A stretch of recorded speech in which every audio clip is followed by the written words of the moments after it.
Good evening. You're listening live to the Extreme Movie Show. I'm your host, Rob, broadcasting to you from the Pine Hills Palace, just west of Orlando, Florida. I am in the Extreme Studios with RDV from the Great Midwest joining me tonight to continue our Tuesday night coverage of Tulsa King. Season 3, Episode 5, I believe it is, correct, sir? On the Rocks, Yep. starring, you know who, Sylvester Stallone. RDV, watching the show, we had a lot of predictions, I think, about 2-3 episodes in about what could happen, what might happen. Now we're in the middle of what's happening and where it's going to go to. And I gotta sit there and say, for a show that sometimes can be a little darker this season, I think, than the other two, and a little less comedy wise, this one felt like a totally different episode to me, only because we got to see, wow, this is not just some local affiliate kind of thing going on. This is going to have implications going across state lines and into governmentship. They're actually bringing politics into it in a sense. What did you think of this episode? I thought it was interesting. I thought it was, as a watchable episode, it wasn't fun, but I don't mean that in a bad way. So the reason this felt a little different from the previous, because Stallone actually has a writing credit in this. He doesn't want to. Is that right? Yeah. But it does have the same female writer we had, not last week, but from previous seasons. It's like her fifth or sorry, sixth or whatever. She's an executive producer along with him. Gotcha. It's like Ida or Isa or whatever. But but Stallone is known to add a little bit of writing. He does it to everything he's in, whether it's every movie he's in, he adds the writing, and that's why we kind of like a lot of his movies. Like Rocky was pretty much all him, and then you look just add a little salt, it's going to be better, and when in doubt, add more butter. When you have a formula, you do the same thing. It's Stallone. You have a formula, the Stallone, like in this whole episode, he does. Yeah, he's basically, I'm the likable kind of thug guy. It's like everybody relates to me, good guy. But but I'm also the guy you don't want to fuck around with, and that's kind of what he is. He has the same humor.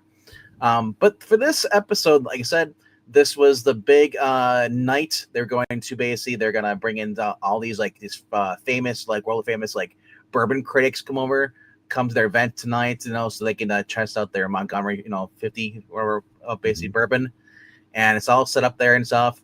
Meanwhile, Dunmire calls in his Attorney General of Oklahoma, his buddy, whose actual name is called Attorney General Sack Rider. Sack Rider. I was like, is that a purpose? Like Sack Rider, Dick Rider, but Sack Rider. And I was looking up this guy because I'm like, I kind of recognize him before. He's from Planet 49. He was one of the firemen in there. He's also been in a few other things. It's Tim Guinee, Guinee. He's been in a few other things over the years. He was also most recently in Horizon. That cowboy one with Let's say with what screen time he has, he makes the most of it. He does, and basically, Cole tells his dad, the Attorney General, he's like, and he's like, okay, now you just, this time I'll be there, and then you can just go do whatever you're gonna do because you're basically useless to me. His dad just treats my shit. Cole ends up showing up at the bar, and talking to the girl again, the one he rescued, and she kind of flirts with him. Back anytime. Yeah, he's just exactly. Smile, like just take him in the back and fuck him. And he's because he did, and he's all proud because I did one thing right. True. All we've been told and we've been shown throughout this season is that he every single time. But if you notice, that's a recurring theme in this episode because one of the big conversations when Stallone gets a call and has to go meet with the bomb maker, the watchmaker guy. Yes. Him and Tyson tries to have a heart-to-heart with him about Dexter what it Decon, because the guy wants to basically have a meeting and he's like, I'm busy, I have my thing going on, and so then the guy's like, I'll give you 5 minutes to sign. It hangs up on Dwight. He gets a call from the FBI guy, basically Kevin Pollak. He's like, I understand you're busy now, but not anymore. He's like, you keep tabs on my phone. I'm thinking, Dwight, how many times is he found out stuff about yourself? You think he's not keeping tabs? Yeah, get your burner, bro. Come on, this is a little weak though. But yeah, so I don't know if Dwight's just all flustered, and that's why he didn't. Maybe that's why he said that. Whatever. So basically, he's forced to go meet him, and he's like, "Where you at?" I'm like, "Well, I'm at your bar, your Buck Saloon, whatever." Mm-hmm. And I was like, this is cool. I got to tell you, as you described the scene, and then I'll say something about it. I thought this was one of the best scenes in the episode by far. I didn't think this watchmaker, boring ass dude could bring it. He brought it in the scene to me. But I want to, before we get that, I want to go back to Tyson. You talking about Tyson and Dwight having a conversation in the car on the way there, and Tyson asking him, how do you define a man? And it's like, well, someone who gets stuff done, and so Tyson keeps asking him, he's like, well, and stuff, and he's like, well, you kind of basically you answer your own question. A guy who learns from his mistakes. People mess up, but if you don't learn from mistakes, then that's the root truth of being a man, is being able to rise to the occasion, and because and Dwight guy gives a pep talk, and he's like, so then after that, Tyson's all good there. But I'm thinking, like, Dwight, man, you can't just keep nipping in the butt. You have to actually, there has to be consequences. I agree, because I thought he was just placating him also. Like, he didn't really want to talk to him. He didn't give a shit about him. Yeah, that's the feeling I got. But also, we have Vincent calling in the beginning of this episode. Correct. Talks to Bill, and Bill's like, "Why are you calling me?" He's like, "Well, give you a heads up, and like he's like, dude, you and I, we have nothing. We're not partners. You're nothing." And it's like, and like, and this is after the end of that episode where basically Bill got a call from Silent Ray. Mm-hmm. It's like, hey, if you need anything, out there, and it's kind of omnibus because of what happens to him at the end of the episode. Yes, which I think is organized by Ray, because Bill ends up going up or showing over at the barn or style where they're holding. They're gonna hold the actual beer place, and he tells them before Dwight leaves and all, he's like, hey, you need to we have a problem, Silent Ray fucking called up to me, and I got Vincent trying to like worm his way. He's like, and Dwight says, like, don't worry about it. He's like, this is what Silent Ray does. He's a piece of shit. Where's a worm, goes behind people's back and uses other people. So, so on top of that, Bill tells him, hey, also, dude, one of my places got raided by the cops. And they're worried about the feds. And he's like, fuck the feds. They ain't gonna do anything about it. He's like, just so everything's under control. But clearly it's not, because his mind is so distracted. Yeah. And that's not something we've really seen in these now going into the third season, in my opinion, at least not to this point. That's all, and it's all set up that we get to now. He has to go talk to that guy, the watchmaker guy, and he's sitting there at the booth. It's the same kind of table we had before with Dunmire, Mm-hmm. But this guy scoots over. He's like, "Hey, what's up?" And they kind of like, he's like, "It's like, so what's the target? What do you want me to do?" He's like, "Target." He's like, it's like, I need the name of the person. It's like, hit him. He's like, so I love how Dwight's actually smarter than this is really brilliant of him, because in order to make the deal, the guy has to give him a target so he can build the bomb. He has to know, 10 or 15, property. He says who's the target? Dunmire. So he's going to have this guy blow up Dunmire's house. I like it. I like it a lot. But what I like even more is the fact that the watchmaker, who's, that's code for being custom bomb builder. Yeah. He's not pushy. He's not very emotional. He's not stupid, but he says he needs to know everything. Cautious. What kind? Yes. Exactly. It's like, well, what kind of square footage? He also footage? Gets off on this too. I don't know, but he's like, I kind of felt that way. He was kind of getting off on. I think he was. If he was getting off on anything, it wasn't. It was bombs. About the fact that he knows everything. Like Dwight was clearly bothered by the fact this guy knew that he served in prison. That was that in his history, and that this was his bar and everything. And he goes, but the guy said, "Where do you get all this fucking info from?" Like, but I love it though. The guy gave him a compliment. He's like, but hey, respect for that. You served 25 years. Right. Some people need a little bit of the old polite Southern kind of thing before you get down to business, and Dwight's having none of it. So I'm going, man, Dwight, you're digging yourself a hole here by not being treating some people a certain way. So I'm not saying this guy's a good guy, but I really thought he was totally different than the first time we saw him, when it seemed like an afterthought. Because then he's like, well, what kind of a house does he live in? He's like, oh, it's a big place, Well, how many square footage? I don't know, 10, 15? Well, it makes a difference. 15, He's like, okay. And he says, okay, it'll be this much money now and this much later. So Dwight goes and gets it, sits it down. I'm like, the fact that this guy needs to know everything and it's not anonymous, I love it.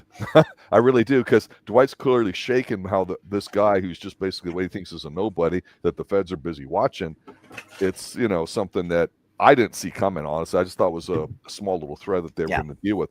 But the one scene, a part of it that kind of I didn't understand what was going on, or maybe it was the way it was filmed to me, and I was going to ask you about it, is he goes and he pays him the 50% down, the retainer, right, the $250K or whatever. And that's fine. He's got it in the petty cash. Dwight was pissed because he had to give them money now. He was not told that. And guys, I'm telling you that now. Yeah, but the other thing, but it also can implicate him. But the thing is when Tyson's and him have already had the talk, Tyson's out there waiting for him to come out. Tyson's like checking people out. I don't know if it's like he knows some people are feds or they're taking photos or something's going on here. It was a weird edit to me, and I couldn't quite clearly see what they were trying to intend for us to see it, because Tyson, once he sees something, he'll like keep watching it. He does stuff like it. I'm not saying he's smart, but he's observant because he doesn't trust him, because he said it's like you got to prove because as he told Tyson, your worth is how you are, you're valuable to everybody else. If you're not, that's not defining you what you are. Exactly. So and so Tyson obviously now is trying to more and so to prove himself and more. Yeah, so I thought something was going to happen here in the parking lot, and it didn't. They just cut back to the maybe Tyson copied down the license plate numbers. Well, they could bring that up and not show us they've done stuff like that before, which I don't really care for. There's a lot on this whole episode. It's kind of really packed with stuff going on. It is, and you mentioned Bill already. I wanted to sit here and say that as Dwight's running late to go to the kickoff party for the bourbon, what they're trying to do is get all the reviewers there and all the influencers locally so they can go ahead and push the product and create value for it, so people buy this 50-year-old because it's obviously extremely valuable, and Dunmire's want to make sure it doesn't happen. So he gets the guy attorney general to get one of your guys, one of your inspectors to come in and get it to shut down. Shut them down. And I love Bill, this. I thought was great in here because he just wasn't like a goof. He was very serious in here, and you can see where he's almost going to be helping Dwight out. Yes. And he actually proves his worth. He actually seems more trustworthy to Dwight. Dwight, who's busy, had to leave because he had to go do this. So the inspector guy shows up randomly at the event after hosting everybody. I was enjoying their stuff. The one thing I want to real quick before we get further in is I love Cash Flows in this whole entire episode. Cash Flow is in there. He's like carving the giant ice sculpture of the bottle. Well, he is, and I've been so great. Events where they have professional ice carvers. That is not easy, bro. Him and Goody get some scenes together, and Goody is like, "Where do you learn that?" He's like, "Well, school. $12.50 an hour. And I was like, "Damn." So then later on, him and Goody have to go down with Inspector into where they're holding the barrels, and this guy obviously. They can tell that he's basically just he's a worm. He's gonna try and shut him down.'s like, "There's no vent here." Like, he's like, "Well, it should have been done before I came here," and of course, Cashflow decides to make an idea, and his idea was to scare the guy. So he goes behind the guy's looking down the barrel. He's at the top, look at the bottom stuff. He walks behind the pillar and rocks down, but he drops down. It rolls down and crushes the guy's head. Splits it open, and it looks like ground. It looks like ground beef.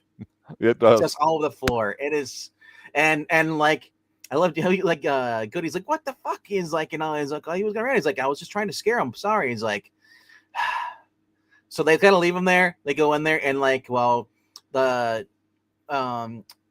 what's her name? I'll go quickly. Bella, Heathcote, or that's an actor's name, but Cleo Montague.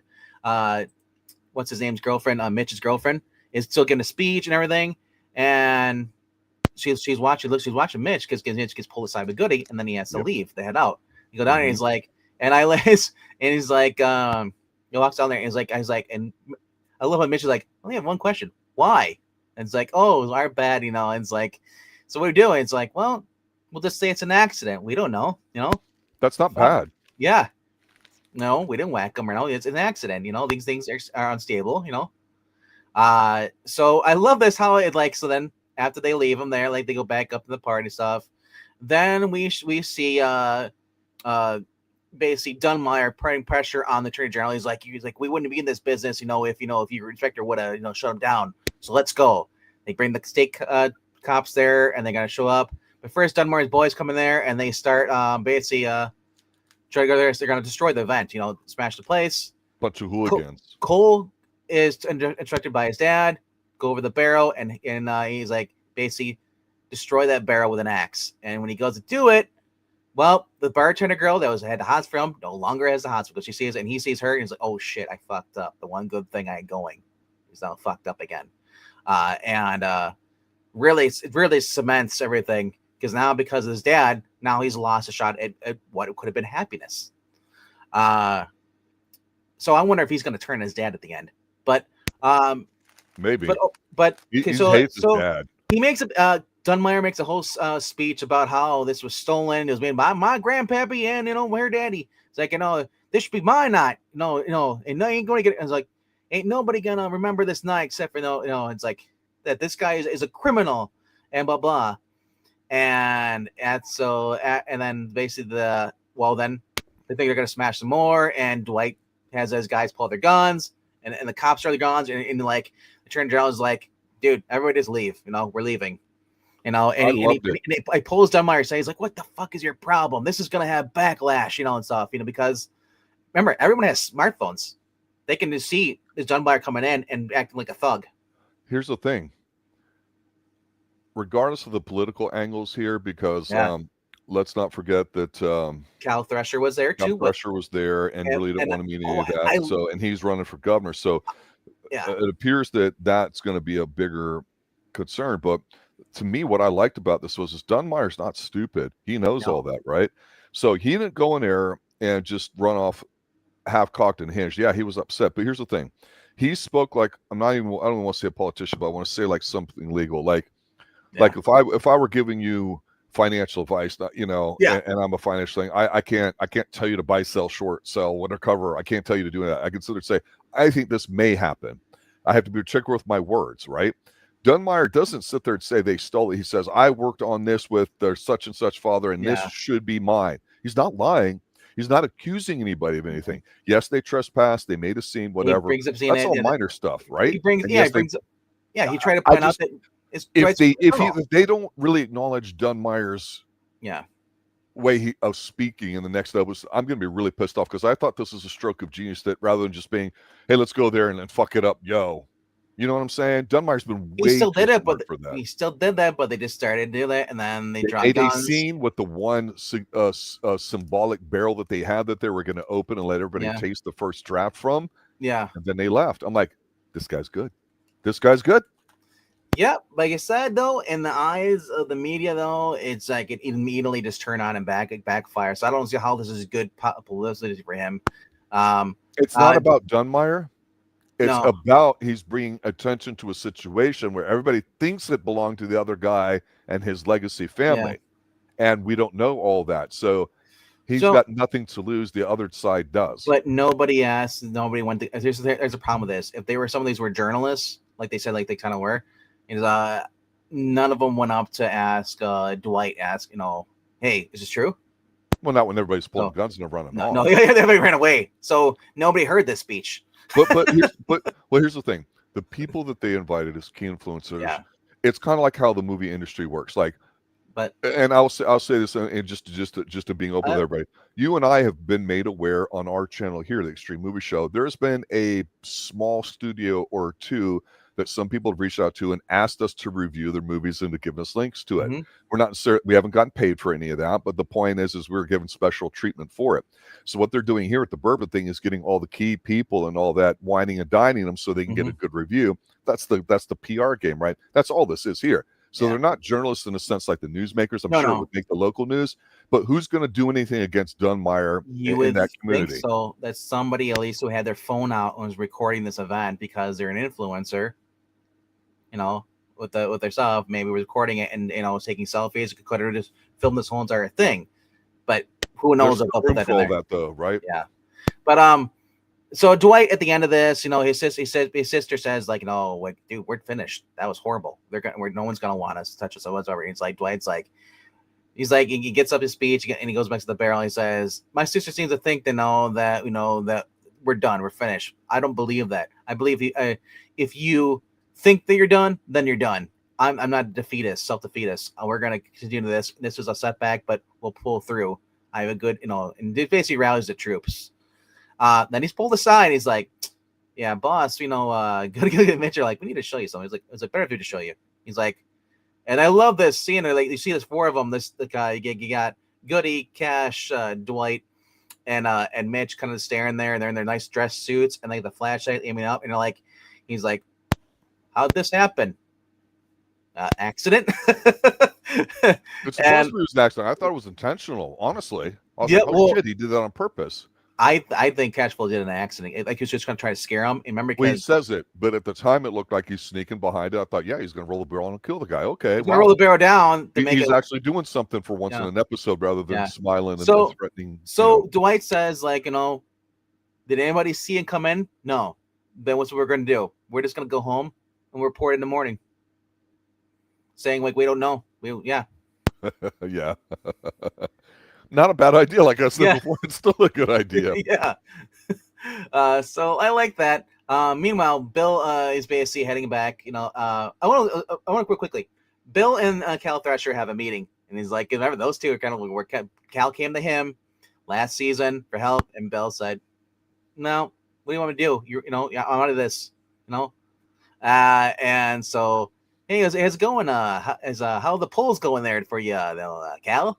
And I love how Delany's in the middle. It's like, oh, freaking testosterone swinging their dicks back and forth, and just like, it's like just that's what men do. Nothing but I love it though. She called it. She's like, it's like, it's like, Bill, quit being an asshole. And then Cal ends up leaving, and so Bill, so we get here where Bill's going home. Bill's gonna go. He's in his truck, and he's heading back. And these 2 SUVs pull up around him with black cars. Yeah, black SUVs. Black. And so this is a SWAT team, but I'm thinking it's federal. You think it's SWAT? I think it's federal. I don't recall if I saw lettering on it. I know it's TV. They can't always go. It says police on it, but I'm thinking it's federal. It's the feds. I think you're right. They're rolling up on his ass. Well, yeah. But who made the call? Well, it could be Quiet Ray. Maybe he made the call on him to implicate him. Like I said, they already went after his other business. Yeah. And now they're pulling up at him. So now he's basically in the truck, and we give him there. And then that's how he leaves him there. We don't see him being in handcuffs, so we don't know what's going to happen. Luckily, I didn't hear a gunshot at the end. That would have been horrible. No, but Dwight is just at the end he's kind of just at home, and that's it. Because Bill came to him first in his home, and he pulled his gun on him, and Bill, or he pulled the gun on Bill, and he's like, you need to leave and stuff, whatever. So Bill, so that's going on. Also, Bill thinks that Armand is a rat. They keep bringing it up, don't they? I think he did turn to the Fed, because I don't see Dunmire any reason to kill him. Because Dunmire doesn't know who the hell he is. Yeah. I've always liked how each season they've been kind of letting the theme of that season be like the place that they're in, not just Tulsa, but something about it. We had the pot, we had the Indian stuff. Now we've got history to it. I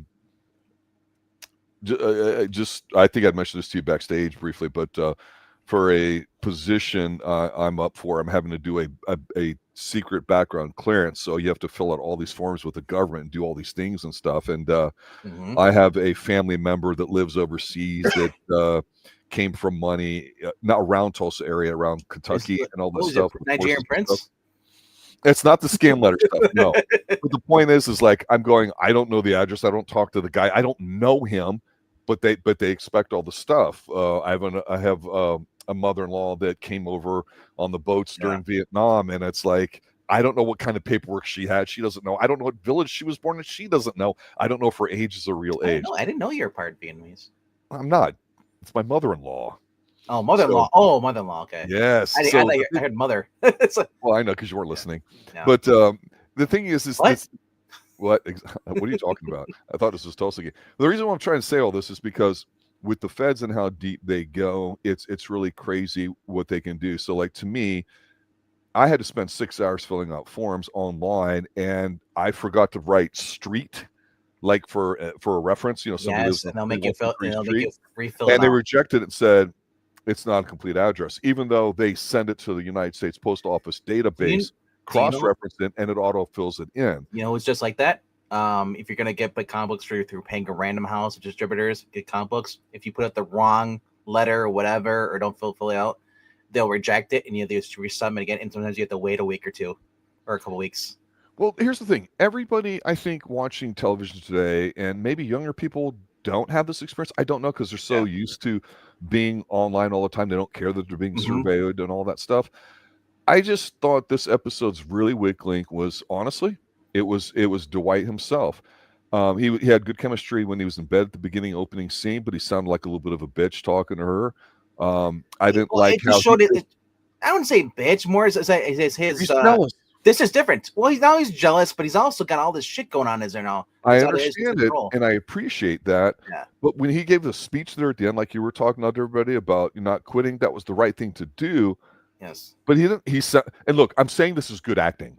Yeah. As a character, he sounded distracted, like his heart wasn't in it. When he was talking to Tyson in the car, I mentioned, to me, it seemed like he was blowing him off, right? Even you've been saying Tyson needs consequences, right? Tyson does, and like I said, it just said Dwight's kind of sugarcoating it, kind of, and just kind of right, he's bullshitting him. He's not being the figure he needs to be. He's not being the leader he needs to be. He's distracted because of stupid feds, and then on top of this, he's got Silent Ray. Possibly he's gonna try and rub. He's done with the New York and all, and then he's got Bill complaining about things. Bill's 100% right. Yeah, Bill's great in this episode. Really calling him out on stuff. And Bill right I love that when Vincent was talking to Bill, and he's got his earbud in, and he's riding his horse on his ranch. Yeah, I thought maybe they're going to show Bill's wife, but they didn't. Right, because he is married. Yeah. I just think that the whole Fed angle here and government stuff, we don't need it. I mean, this guy is not a great Fed to me. He's not intimidating at all. He's just there to lean on him. He just reminds me of cousin Kevin Pollak. It looks like Cousin Larry from Perfect Strangers every time I see him. So it's like having Cousin Larry being an FBI agent. Yeah, and a part of me was going, wait a minute. Is he being a rogue agent doing this on the side? Is he the one that called in stuff on Bill? You see what I'm saying? Yeah, like I said, it could be that. If it is the feds that go, or it could just be the fact that he's working. Remember, he brought up Silent Ray. Yes. To Dwight originally. There's something about his character and his angle. I honestly think we're not being told yet. Well, and that's bugging me because it's so obvious. But the fact that Dwight, when he's on the call with Watchmaker, and then hangs up, and then the guy calls him immediately and says, "Yeah, take the meeting." He's like, "What are you doing? You tapping me? Are you that fucking stupid, Dwight?" As far like I said, Dwight is so distracted that everything's going on. He's kind of holding on, grasping as much as he can, and he hates to be this guy. This Fed guy keeps jerking his chain. And because he's a man's man, he wants to be in control, but he can't be in control if he's got the feds basically possibly going after everyone he loves. He's still distracted about that. He's basically trying to keep everything. And he even says in the beginning, he's like, everything I touch always goes sideways. He's kind of given up in the beginning, but then she kind of gives him a pep, and he's like, and I forget what she said. She's like, says three things. He's like, great. Now I'm really depressed. I'm gonna get up and go have some more coffee. It's like great pep talk, But I love the relationship between Dana Delany and Sylvester Stallone's character. I think it's so weak. I love it. Curious to see what happens at the end of the season. Will there be any consequences for her as far as with Cal and stuff? Obviously, she's not cheating on him, but but now those two are kind of seen together, and will Cal actually win and become governor? I think he will. I wonder if the Dunmire thing will continue into the next season. I hope that's not. What I'm wondering, because he's done really good, but that hasn't happened, has it? No. But I said, they're kind of building up stuff, and they want to get retaliation on Dunmire, but they need someone in high up in order to help them go against the Attorney General. Yeah, having the governor will do it. So I don't know when the governor race ends, but he's behind in the polls. So maybe at the end of the season, he'll becomes or becomes the governor, and then he's able to pick his own attorney general and all that stuff. Yeah, and maybe, exactly. Yeah, it's tough. So I'm thinking that this season might continue into the next season. We'll have the same story going on, and then it might wrap up in the middle of it, and then have another story with the feds. Yeah, I guess I have to take back my statement I just said to you about this hasn't happened, because I was so disappointed with how well they built up Chicky and ended up being a bust. Mhm. And then, yet at the same time, too, Cal Thresher, I thought, man, they're making him like a punk ass bitch. But I like his character even more now, because Yeah. it's more naturally him. He's not a Yes. tough guy. No. And I think Bill's character is better now, rather than the guy that's yelling and being all pissy and all that. He's like, nuh-uh. I think he's shown some character here, too. And honestly, the whole thing with this season here, and it's not a bad thing, it is a little different, is that, yes, he gets distracted, then makes things right. That's what happens. And he's trying to set up his own legacy. That's the arcing theme here this whole season, is legacy, right? I think Dwight needs a little bit of comeuppance himself, just because he's gotten off too easy the first 2 seasons. He needs to pay a price a little bit for it. I do appreciate the fact that all the side characters, even from last season, and his crew, they're taking it upon themselves in Dwight's absence of leadership to go ahead and make decisions on their own. And we saw that today with Bigfoot going out doing something. Grace, exactly like you mentioned. Grace also, she set up the whole entire event, for all the influencers to come out and stuff. Yeah, I mean, they're competent, right? When put together, they are good. So the only one, the weakest link is Dwight, or not. I mean not Dwight, but Tyson. Tyson is the weakest link in this whole entire crew. He's a new Armand.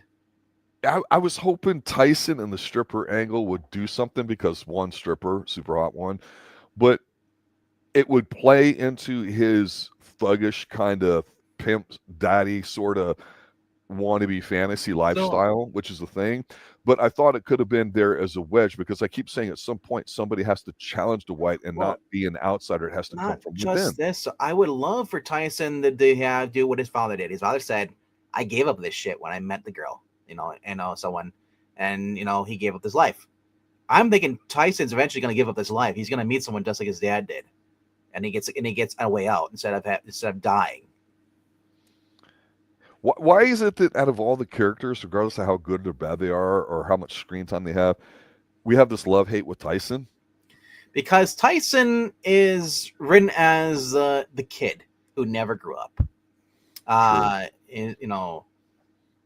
He makes a comment about when he was a kid, he never asked for anything and stuff, and his dad's like, "Well, what the hell changed?" It's pretty much because that's all you do is you're you think you're top dog and all that stuff, your shit don't stink, and it's like, you weren't raised like this, and just yeah. So it's like you said, it's like a kid who played GTA now suddenly joins a LARPing game and thinks he's the top dog, and when he realizes, oh shit, he's not. And like I said, Tyson got his ass kicked. Do you think that would have set him straight, and he would just quit this cocky bullshit, kind of like trying to when he's talking to Dwight? You think he would have done that? He would have smarted up and said, like, you know what, I got to be more serious. Can't be joking around anymore. It's hard for us to take him seriously, but I admit I pop a little bit, because I like this pimp suit thing he had going on this week. Yeah. Truck. I like all that stuff. It's kind of funny. He's picking up Dwight in the beginning, and then Dan Delany comes out and he's like, "Hey, nice suit, Tyson." He's like, "What the hell? How come you got the comp? What's wrong with my suit?" Dwight's He is a bit of comic relief, though. I have to. It is, and I think that's kind of one of the reasons why they have Tyson in there, is for comic relief, But there needs to be something kind of serious. I mean, so far the only person who's been whacked on the whole crew has been Jimmy. Mm-hmm. And I mean, Bodie's fucking around with the guy killed him, shot him. Is hacking him and making people giving his number out there on these numbers. Yeah, we've forgotten about the Bodie could screw up with that revenge angle already, right? Yeah, I know I have. I'm like, okay, Bodie seems like he's not pissy Bodie. Pissy Bodie's the best Bodie. But if Bodie is a computer hacker or that stuff, Bodie could help him with the feds, with the computer. So, yeah, I do like how the show makes you guess a little. Yeah, like I said, I don't know what's going to happen, and that's what I like about this show. Like we think like, hey, this is what I think it should happen because of this and this and this, and this show will be like, no, we're going to go this other direction. Like you're like, well, I didn't think about that. Mm-hmm. And sometimes, and like you're like, why did you do that? It's dumb. And then we see an episode later. Oh, that's why they did that. Yeah. That makes more sense. But yeah, they said, like, I love the fact this is like a hate-filled like a McCoy thing, like, two families quarreling over alcohol, bourbon, and Dwight's just like still dealing with New York. His relationship with Bill has improved, which I thought was really cool. Because at first I thought that Bill was playing him. Because remember, Bill, I thought Bill originally called Vincent, let him know that Dwight's getting involved in some liquor, thing. It's easy for you to get some of these things, though. Yeah, but I think because of that, because Bill has basically come around to trust Dwight, and Dwight's actually helping and giving more business, that he's actually seeing that Dwight is more respectable than New York. So yeah. I think Bill's actually realizing, you know what, I can't. This guy is he treats me fair, right? And he's not used to that. He didn't have that. He didn't have a relationship with Cal. He didn't have that with New York. So it's like the fact that Dwight basically is straight up, doesn't bullshit him, gives them the correct, the truth. So I like the fact that the relationship has actually improved in this. And Frank Grillo is a really cool guy. He was in that movie we reviewed, that game day. I forget what it was, but it was like it was a Groundhog Day game, where he basically is trapped in this the world where it basically kept repeating his day. He gets killed and he has to avoid the assassins. I forgot what it's called, but it was on Hulu for a while. Yes, and yes. He's a guy. He basically started off, Frank Grillo. The first thing I saw him when it was actually in the MCU stuff. He was Crossbones. He was in like a Winter Soldier, I think it was, or one of the two. Yeah, one of those. And he basically was a bad guy. And then they had to kill him off in the Marvel Cinematic Universe. So then he started doing those other movies. He's a B movie actor, but he's also, like I said, he's got the chops. He was in Ninjutsu, I think. Yeah, the horrible one with the alien comes every year and just challenges them to a ninjutsu fight. And Nicolas Cage, I'm gonna win this time. No, but I love Frank Grillo. Frank Grillo is a great character. And he was also in Werewolves. Werewolves recently reviewed that too. Yeah, family is the whole idea here. If you think about Tulsa, it's all about family. Well, it is because it's also about the theme of what I've been saying for Hannibal, the TV show that Professor Pix and I have been reviewing. We just dropped episodes 5 and 6, where I think it's a male-centered romance about them trying to form a surrogate family. So Dwight has a surrogate family here because remember, it's not about 50-year-old Scotch, and it's not that family or Dunmire's family. It's about his legacy and what he wants to leave. This is something big he's trying to work on. So he's thinking about it because at the end of the day, that's all you have. But it's also a nice segue into me saying, as we're finishing up here, that Sunday night, 7 p.m. Eastern, I think it's going to be our 6:30-ish, you and I are going to be talking another family movie. This time, it follows the same lines of Daddy Did Love Me. And, of course, I'm talking about the Hammer version of The Mummy. So that ought to be pretty interesting to talk about that. I know we've been wanting to do some of that, so check that out. That's cool. You and Pixel talked about this movie a couple years ago. I never watched this one. I watched the Universal. So I'm like, oh, this is the Hammer version. So this is what we're reviewing this on Sunday night at 7 p.m. Eastern. I'm not sure if Pixel will be joining us or not, but I mean, I'm looking forward to this, man. Peter Cushing again versus Christopher Lee. Wow. Christopher Lee looks like he's been covered in poop. You know what? He's a little dirty there. Looks great to me. But here's the thing about this movie. It's available not only in color, but it's also available in black and white. No, color's how it was originally shot, I believe. Oh, seriously. Was it? Okay. I might be wrong on that, but I always remember this being a color. There was two versions. It's either this one or it's the Universal one. It's in black and white. Universal, I believe, is might be Universal I'm thinking of. Okay. But I'm looking forward to this. A decade earlier, so at least I think this is in the 50s. I'm thinking. Yeah, this was This is a little bit after, like 60. This might be 59, actually. Okay. Same year as the Dracula one, or right after that. Yeah, Dracula was, I think, 58, the first in that whole, I think, 7 films of Christopher Lee playing it. But 59 is Dracula. This was probably like 1960 or 61. Yeah. No, I think it looks great. It's all about family, isn't it? I mean, and we're all family here on the Extreme Movie Show. It's a little bit piercing. But overall, though, I love the fact that these names, it's for each episode, on the rocks, alcohol, bourbon on the rocks. His kind of like not love life, but his reputation, everything's going on is on the rocks. The double entendre of it. I love these titles. The other one was Staring Down the Barrel. Correct. So it's like it's just been fun. the 50, all these these are clever little titles they have. Somebody said like they called it Art of War. I'm like, no, you could say maybe Art of War, but that'd be implying that Dwight knows what he's doing, but Dwight's kind of like winging it at this point, but he's also, but who knows? Like I said, we talked about when he talked to the clockmaker guy, the bomb maker. He's like, the target. He's like, okay, I'll fucking use the feds. Let's blow up Dunmire's house, kill two birds using the feds, and make it, and he make it look like the feds blew it up. Because here's the thing, though. Here's the thing. You're not a Fed, are you? Just kidding. It's a joke. Here's the thing about this. There was talk about how this guy might not even be an illegal sanctioned thing that he's doing with Dwight. He's an FBI agent. I think he's off the rails. But he's not. He's off. This is off the books. So and Dwight's going to use it to blow it up in his face, literally. The Tulsa, Oklahoma street fight. We cannot sanction it due to the violent nature of this match.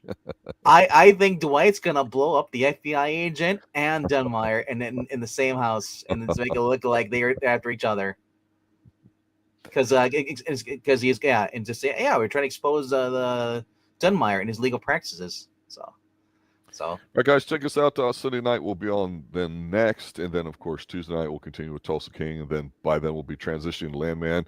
We'll be looking to also get a few more episodes of Hannibal out there too. That's been doing well as Blackia. So I want to thank everybody for listening, retweeting it out, all that too. It's a good time of the year for us to really be very moved. So if anything comes up over the holidays that you'd like us to pay special attention to, let us know. We're definitely there for it. Anything else, RDV?